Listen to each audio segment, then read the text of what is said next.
Pola dan jujukan. Nyatakan pola bagi jujukan nombor menggunakan nombor perkataan dan ungkapan algebra.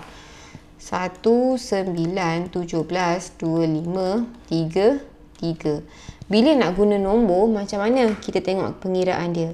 1 pergi 9 kita tambah 8. Yang ni pun tambah 8. Kita boleh tengok dia punya pola adalah menambah 8. So, pola dia kalau kita tunjuk dalam bentuk nombor adalah tambah 8. Kalau kita kata dalam perkataan adalah, so ni 1.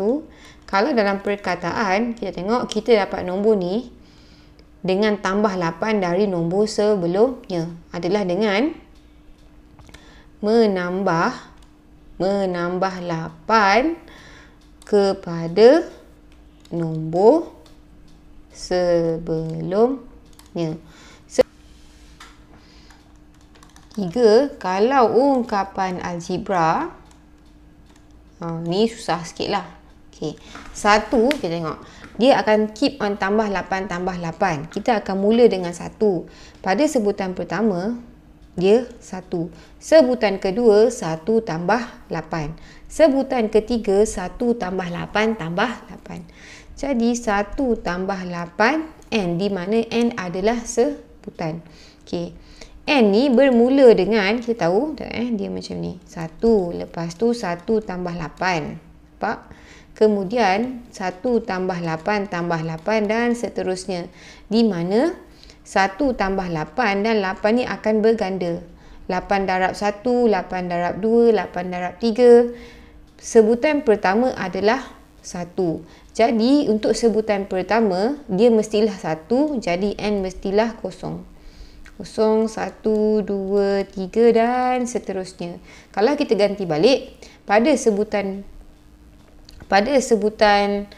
n sama dengan 0, kita dapat 1. Sebutan pertama adalah 1.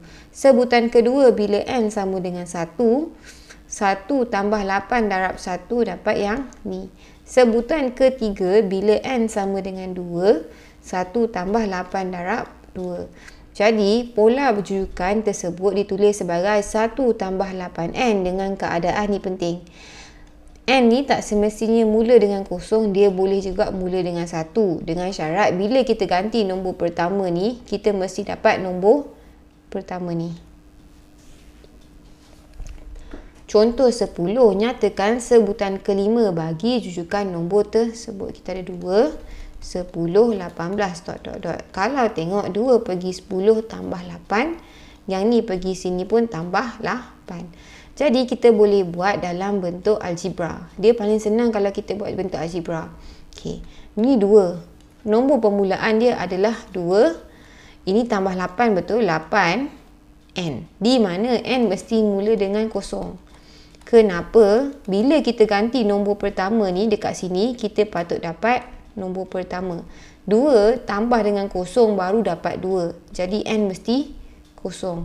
Kenapa yang ni 8? Sebab 8 ni yang berulang. Dia macam ni, tengok 2, 10 sama dengan 2 tambah 8. 18 sama dengan nombor yang sebelum ni tambah lagi dengan 8.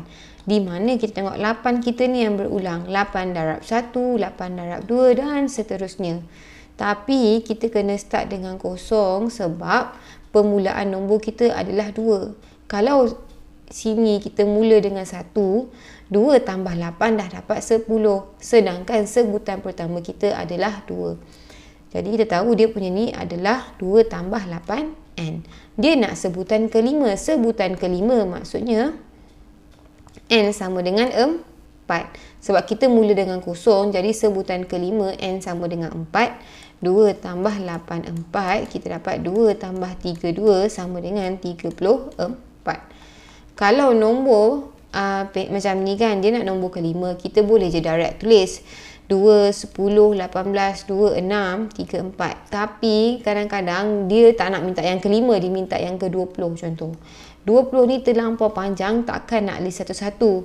Jadi cara yang paling senang kita buat dalam bentuk algebra, lepas tu kita just gantikan. Contoh 11, diberi jujukan nombor, tentukan nombor 40 ialah, alamak. Contoh 11, diberi jujukan nombor, tentukan nombor 40 ialah sebutan ke berapa jujukan tu. Okey, 65, 60, 55, 50. Dot. Okey. Kalau kita tengok sekarang 65 pergi 60 dia tolak 5. Ni pun tolak 5, yang ni pun tolak 5. Jadi pola dia adalah menolak 5 dari nombor sebelumnya. Kalau kita tengok dalam bentuk algebra dia, kita mesti mula dengan 65. Di mana lepas 65 kita akan tolak dengan 5. Tapi tolak 5 n di mana n ni bermula dengan kosong. Bila kita ganti kosong, 60 yang sebutan pertama adalah 65. Bila ganti dengan 1, 65 tolak 5 darab 1 dapat 60. Jadi ni adalah sebutan algebra tapi dia mula dengan kosong. Maksudnya T1 ni sebutan pertama n sama dengan kosong. Okay. Kita tahu 40 ni maksudnya 65 tolak 5n kita dapat 40. Dalam sebutan ni kita dapat 40 di mana kalau tukar tempat 5n sama dengan 65 tolak 40 dapat 25. 5n sama dengan 25. N sama dengan 25 bahagi 5 kita dapat 5. N sama dengan 5 tapi kita tahu sebutan dia kena tambah lagi 1. Jadi T6 sama dengan 40. Ataupun nak susun macam ni pun boleh sampailah jumpa 40. Maka 40 adalah sebutan ke-6.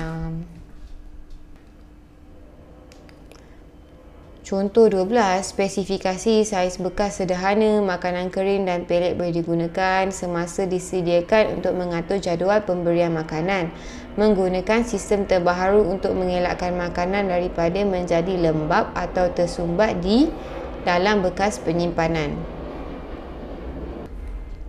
Boleh dikendalikan secara automatik atau manual. Paparan skrin digital.